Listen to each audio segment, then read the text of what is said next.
Muito boa noite, bem-vindos ao Cortar a Direito com o Dr. José Carmo. Posso dizer que é o novo vice-presidente do CDS da Distrital do Porto. Bem-vindo. Olá, viva Paulo. Já falámos sobre esse assunto aqui. Já sou. Eu mandei a Fátima dar-te os parabéns. Foram precisos 3 anos para alguém do CDS reconhecer o teu valor. Já devia estar lá há muito tempo. É realmente tempo para isso. Não é? Acho que não foi tanto por aí. Acho que é uma questão de... Tem mais a ver com as conselhias do que propriamente com as pessoas.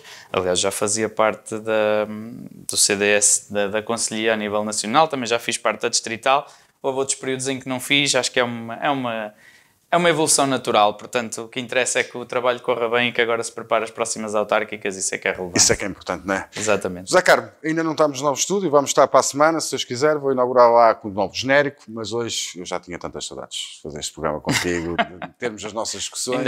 Ainda bem. E vamos começar com o regresso às aulas com a pandemia. É verdade. Tema que trazes cá. Está a ser pacífico, não? Não está a ser, acho que não está a ser pacífico, temos visto muitas preocupações, muitas situações estranhas, as escolas confrontam-se com várias dificuldades e tenho acompanhado perto, nomeadamente, o trabalho de algumas associações de pais nas escolas por onde tenho os meus filhos, e tenho 3 em 3 escolas diferentes, portanto vou acompanhando o processo e a forma como ele evolui de maneira diferente e que de facto isso é que é estranho, que mais uma vez... e já conversámos há uns tempos sobre isso, e na questão do planeamento, o que passa novamente é alguma ausência de planeamento e muito atraso, e portanto há boa vontade dos professores, há ainda mais boa vontade das associações de pais que tentam resolver situações que salvaguardem o bem-estar dos seus filhos, como é óbvio. Também acho que há mistura, e isso é sempre assim quando não há um plano ou quando há desconhecimento, acaba por haver situações de pânico exageradas.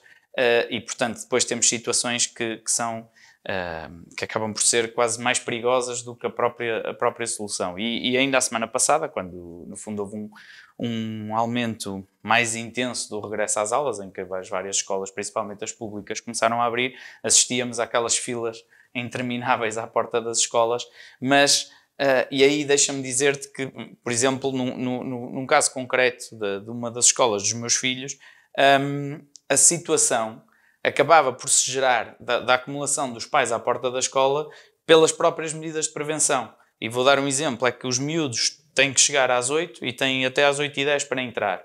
Só que, por indicação, no fundo, ou pela questão da imposição das regras, a escola não podia abrir, por exemplo, às 8h-5 ou às 8h-10, só abria mesmo às 8 horas. Portanto, era inevitável o aglomerar de pessoas que tinham que deixar os filhos entre as 8 e as 8h10 obrigatoriamente, porque senão depois já não conseguiam, a partir das 8h10 os miúdos não conseguem entrar na escola, antes das 8h10 os miúdos não conseguiam entrar porque a escola estava fechada e os funcionários não tinham ordens para não abrir a escola mais cedo, e portanto era inevitável, no fundo, o aglomerado de miúdos à porta da escola, e foi preciso, no fundo, a intervenção da Associação de Pais para alertar para a situação. E numa primeira fase não se conseguiu desbloquear, eventualmente depois lá se foi facilitando, porque de facto era uma situação de aglomeração, porque no fundo não havia alternativa, não é? À mesma hora estava toda a gente a chegar ali e a deixar os miúdos na escola. Mas o mais grave disto é o que se passa fora das escolas, não é? Que adianta haver as proteções todas dentro da escola e depois cá fora é responsabilidade das pessoas estarem todas juntas ali. É responsabilidade das pessoas. Mas isso é responsabilidade das pessoas. Eu reparo numa coisa, eu acho que e também para não me acusarem de parcialidade, eu sempre disse que era uma aberração, no fundo, autorizarem uma festa como a festa do Avante. Sim, isso era o segundo tema, fundo, não é? Já estás a introduzir. No fundo eles estão relacionados, portanto, e aqui o que aconteceu em Fátima também é uma situação que não pode acontecer, e portanto, ainda que, e nós sabemos que no fundo o acesso ao recinto não é controlado como num concerto, não é? Em que no fundo há a venda de bilhetes, há ingressos para entrar num espaço, ali claramente, e o dia 13 de outubro tendencialmente será igual ou pior, portanto terá de haver algumas medidas de prevenção que impeçam não só que as pessoas entrem naquela quantidade dentro do recinto, como também aqueles que não consigam entrar se acumulem à porta, no fundo em contacto uns com os outros. Mas eu acho que acima de tudo O que acaba por ser... Deve ser o Covid a ligar-nos para o programa a dizer que não está de acordo com isso. Não está de acordo com alguma coisa. Agora já temos, no fundo, perguntas dos espectadores. Exatamente, em direto. Mas aqui, acima de tudo, eu acho que o ponto é, mais uma vez, criam-se exceções e depois essas exceções é que acabam por baralhar as pessoas. Porque a determinada altura nós acabamos por já não saber e há situações que de facto são muito mais problemáticas, ainda mesmo ao nível, por exemplo, do turismo, continuarmos, por exemplo, com o país barrado e depois ao mesmo tempo querermos tentar fazer diplomacia e garantir a segurança para os estrangeiros daquilo que está a acontecer, mas que depois recebem estes relatos lá fora, enviesados numa lógica de pandemia e de criação de pânico e de sensacionalismo, que naturalmente causa estados de alerta que depois não vão facilitar, e isso é extremamente preocupante, não só para o turismo, mas também para o comércio, para a própria restauração, no sentido não apenas com os turistas, mas mesmo com clientes nacionais, digamos assim, que ajudam a sobreviver nos meses em que não temos turistas, e portanto nós temos que gerir isto, não podemos voltar a confinar, porque isso no fundo seria arruinar por completo aquilo que é o pouco que resta da economia, mas e por isso não podemos entrar em estados de alerta ou de pânico sucessivo, consoante estamos a ter um aumento de casos que é natural. No fundo, o ponto aqui e que nós temos que controlar é qual é a consequência desses casos. Quantos é que estão a ser internados? Quantos é que, de facto, estamos de facto a ter um aumento exponencial do número de mortes? Porque nós agora termos um aumento de casos, no fundo, à medida que isto se vai generalizando na população, vai ser uma consequência perfeitamente natural. E, portanto, temos que aprender a viver com isso. E temos que lidar com essa situação com alguma naturalidade, porque, Paulo, infelizmente a humanidade já passou por várias situações pandémicas e até bem mais mortíferas que esta, e no fundo continuamos. E é lógico que temos que preservar isso e garantir a segurança daqueles que estão mais vulneráveis, que são efetivamente, e já se percebeu claramente que é o grupo mais idoso, e principalmente aquele grupo mais idoso que já tem outros problemas que depois com o Covid ficam seriamente comprometidos. Agora não podemos parar por e simplesmente novamente como fizemos há uns meses atrás, porque senão depois é uma desgraça. Morremos da cura e não da doença. Bem, mais uma vez o Norte a ser discriminado, e eu posso estar à vontade, que até sou sportinguista, mas tu trazes aqui este último tema, que é o Dragão sem UEFA. Não, e ainda por cima sem consultarem as entidades oficiais, como o Presidente da Câmara, né, que o Rui Moreira e outras coisas. Não é? Pronto, Paulo, eu aí, e ao contrário daquilo que me é habitual, onde eu defendo o Norte intransigentemente e defendo, no fundo, neste caso aqui eu não digo que é o Futebol Clube do Porto, porque é no Estádio do Dragão, mas atendendo a que não pode haver público, atendendo a que, no fundo, quer dizer, acabaria por ser uma prova também assim um bocadinho distorcida, tal como foi a Liga dos Campeões em Lisboa. Não vejo que para o clube em si seja um prejuízo extraordinário não fazer... Aliás, se se confirmar a hipótese de se poder, no fundo, de se trocar esta por outra, num período em que já possa haver adeptos, claramente ficamos a ganhar e não a perder. Portanto, isto é um bocadinho a lógica de olhar para o copo meio cheio ou meio vazio. Agora, há aqui coisas que são um bocadinho estranhas, porque eu não acredito em que, no fundo, este cancelamento do jogo da Supertaça no Dragão não tenha feito parte do pacote negocial da realização do jogo da Liga dos Campeões em Lisboa. E, portanto, desse ponto de vista, não sei se faltou diálogo com a Câmara, suponho que sim, pela queixa que o Rui Moreira faz e apresenta, mas, acima de tudo, a Federação de certeza que estaria informado. Claro. E pela Federação também entendo que as entidades oficiais que estiveram envolvidas, nomeadamente ao nível de ministérios e do governo, também de certeza que saberiam que havia aqui uma moeda de troca em que estávamos a realizar a final em Lisboa e que deixaria de haver a Supertaça no Porto. E, portanto, aqui, desse ponto de vista, a crítica é, acima de tudo, porque é que logo no momento Exato. Em que isto foi negociado, no fundo não se ficou a conhecer todos os termos do negócio, e aí sim, infelizmente, e agora depois coloca-se a questão, quem é que negociou a vinda da Liga dos Campeões para Lisboa? Foi o António Costa, primeiro-ministro, ou foi o António Costa adepto? Quem é que está a reclamar do Dragão ter ter perdido, no fundo, a final da Supertaça Europeia? É o Rui Moreira, presidente da Câmara, ou o Rui Moreira, adepto? E, portanto, depois entramos nesta questão, e isto leva-me, de facto, ao outro tema quente que tivemos durante esta semana que passou, que foi, de facto, a presença de várias figuras, não só do governo, mas de deputados e ligados às autarquias, na lista de honra do Luís Filipe Vieira. Ora bem, eu aqui, eu de facto, acho que a grande novidade é um primeiro-ministro entrar numa lista, principalmente quando não é uma lista única. Porque quando é uma lista única, quer dizer, mal ou bem, no fundo já sabemos quem será o vencedor. Mas aqui não só era a questão de não ser uma lista única, como era, de facto, não me lembro de um primeiro-ministro, ou até de um membro do governo, posso estar equivocado, mas de um primeiro-ministro não me recordo, de facto, de surgir numa lista de apoio a um presidente de um clube. E portanto, depois aqui coloca-se a questão desta promiscuidade que existe, mas eu confesso-vos que repara, o Santana Lopes, e falando num caso concreto do teu clube, foi presidente do Sporting e foi primeiro-ministro. Sim. Portanto, acho que não há dúvida nenhuma que o Santana Lopes era sportinguista e enquanto primeiro-ministro continuou a ser do Sporting. Assim como o Rui Moreira também, até era comentador televisivo pelo Futebol Clube do Porto, portanto ele enquanto Presidente da Câmara também nunca deixará de ser sócio do Futebol Clube do Porto, assim como, e para não falar do António Costa em particular, o André Ventura, no fundo, ficou conhecido como comentador do Benfica e, portanto, continuará a ser benfiquista.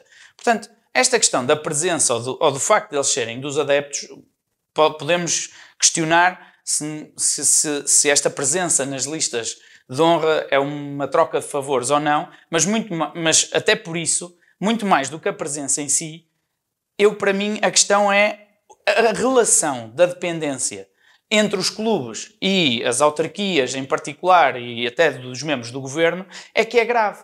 E, portanto, eu não consigo perceber esta indignação toda agora que António Costa aparece na lista de honra do Benfica, mas, por exemplo, quando o Mário Centeno, e nós falámos disso aqui no programa, quando o Mário Centeno pediu bilhetes para ir a um jogo de futebol através do seu gabinete, aí toda a gente desvalorizou e achou que aquilo não era uma situação importante. Então, aí é que há uma troca de favor. Eu lembro-me disto tudo. Aí é que há uma troca de favor em concreto. E, portanto, aí não é grave.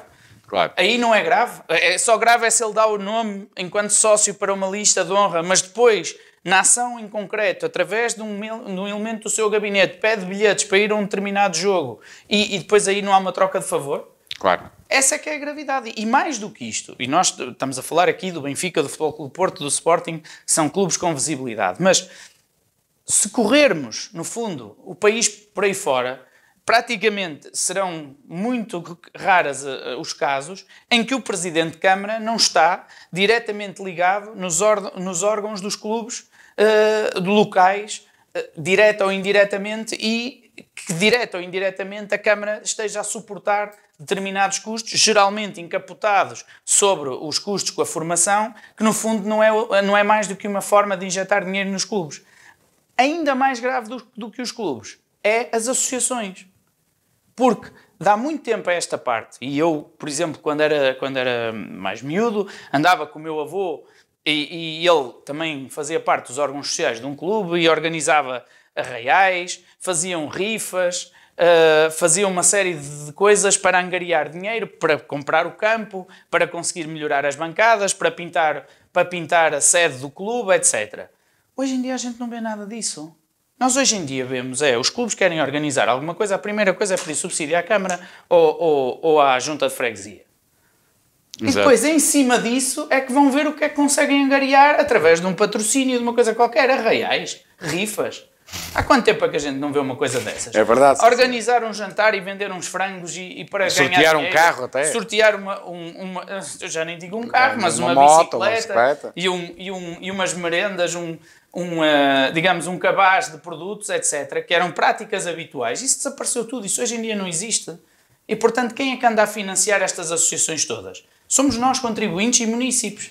Nós é que andamos a financiar estes clubes. Tu vais perceber isso quando fores candidato à Câmara Municipal. Paulo, mas este é um problema. E eu posso dar um exemplo muito concreto de uma pessoa que me é particularmente próxima e que teve esse problema. Quando a minha mãe esteve ligada ao desporto numa junta de freguesia, ela chegou lá e estabeleceu regras de acordo com o número de praticantes, com as condições do clube, nomeadamente se tinha campo, se não tinha campo, etc., para atribuir uma série de incentivos a esses clubes. E, portanto, determinou de antemão quanto é que cada clube iria receber e fez mais, definiu 2 datas concretas para fazer o pagamento desse subsídio. Assim o clube já sabia o que é que contava, não precisava de vir pedir. Exatamente. Já sabia na data X, de acordo com aquilo que era o número de participantes e de coisas que fazia, etc., tinha direito a um X de subsídio e esse X de subsídio era pago em 2 datas previamente definidas. Portanto, escusava de vir pedir mais. Paulo, tu não imaginas a guerra que foi. Pois.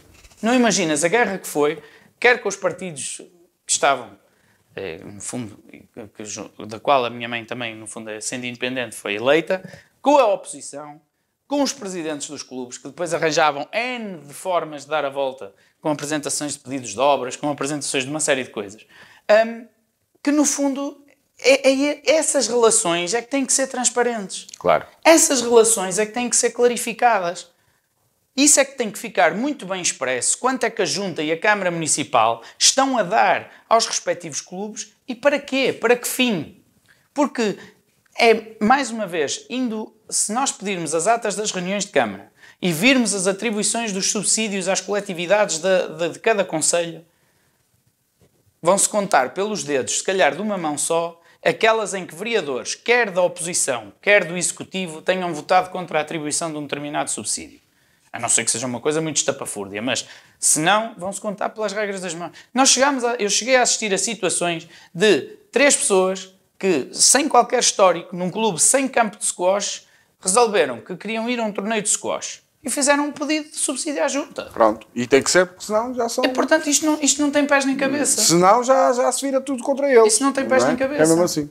E mesmo esta subsidiação deve ser feita para aquilo que é preciso. Eu recordo, por exemplo, quando passámos no governo, o Adolfo Mesquita Nunes recusou um apoio para o Rally de Portugal, com um fundamento muito específico.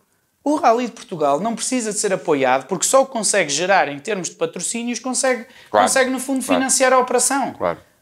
E isso, de facto, faz sentido numa lógica em que os subsídios devem ser direcionados para modalidades, por exemplo, que estão a iniciar e querem fazer atividades, por exemplo, o surf ou outras, que se querem iniciar e que ainda não têm afirmação. A partir do momento em que a própria organização já é uma instituição, porquê é que precisa de ser financiado? Porquê é que precisa de ser subsidiado? Porque é o vício, é o vício que existe e, portanto, aqui. Depois também, sabes que as associações já anexam os votos e depois que as pessoas são conhecidas. Olha, eu tenho dúvidas. Nós todos sabemos disso. Mas eu tenho dúvidas porque houve um político, e aí honra lhe seja feita, que conseguiu provar que isso não era necessariamente assim. Foi o Rui Rio. O Rui Rio foi contra o clube da cidade. Sim. E toda a gente pensava que ele não ia conseguir, que ia perder e que não ia... Afinal, revelou-se que se calhar os munícipes e os contribuintes, ainda que sejam daquele clube ou de um determinado clube, se calhar pensam mais do que aquilo que os políticos por vezes acham que eles pensam. E desse ponto de vista, esta presença em comissões de honra ou não, além de se calhar não ser tão relevante como às vezes os próprios políticos pensam, mais do que isso não é, para mim, o fator crucial. O fator crucial é que as relações e aquilo que é o financiamento das autarquias e das entidades do Estado, no fundo, Estado no sentido lato, que fique claramente transparente para que é que se financiou, ou melhor, quanto é que se financiou e para que fim. E isso é que é de facto importante. Muito bem. Hoje aqui num cantinho e tu aí, como diz o... Estás com medo como diz o nosso colega... Não, o nosso colega, o Oscar, a dizer que tem uma fita métrica. Como houve um aumento de casos na Póvoa, tu hoje, muito complicado. Quando forem paredes, eu faço o programa. Eu vou-te explicar porquê. Porque nem é questão só da saúde, mas é da empresa. Porque sabes que se nós vamos todos para casa e depois ainda temos delegados de saúde que nos telefonam a dizer que nós somos malucos em fazer testes. E eu prefiro manter a distância de segurança, mas não é porque tu me incomodes, porque és um amigo e, sobretudo, uma pessoa que eu considero bastante. Isso não serve como desculpa. É verdade, é verdade. Zé Carmo, voltamos na próxima semana. Penso que já no novo estúdio, esperemos isso, e com a nova imagem do Cortar a Direito. Foi um gosto estar aqui contigo e já sabes, boa sorte para o teu partido, que também não anda lá muito bem aquilo. Aliás, fiquei muito admirado não te encontrar ou não te ver no encontro de quadros, um ativo tão forte como tu. A vida profissional não permite às vezes que estejamos sempre estás um verdadeiro político, Zé Carmo. Oh, Paulo, não é verdadeiro político, é como tu dizes, as empresas têm que continuar. É verdade. E felizmente... Mas serias uma boa referência, digo eu. Pelo menos eu aproveito-te ao máximo. Obrigado, agradeço. Só sairás daqui se um dia apresentares a candidatura, aí sim. Não há candidatos aqui, senão o único que poderá ficar é o Ferrinho. Também não sabemos se ele não vai ser candidato. Pois não sei, tens que lhe perguntar a ele. Ele, como sabes, nunca se descose, nem nunca isso. Mas eu desconfio que será uma pessoa muito válida ainda para a política também, e também tenho saudades. Estou a falar no Paulo Ferrinho porque eu tenho saudades da Tavénia para não ficar ciumento. Muito bem, foi o Cortar a Direito desta semana com o Dr. José Carmo, com as devidas distâncias, porque a vida não pode parar. Boa noite.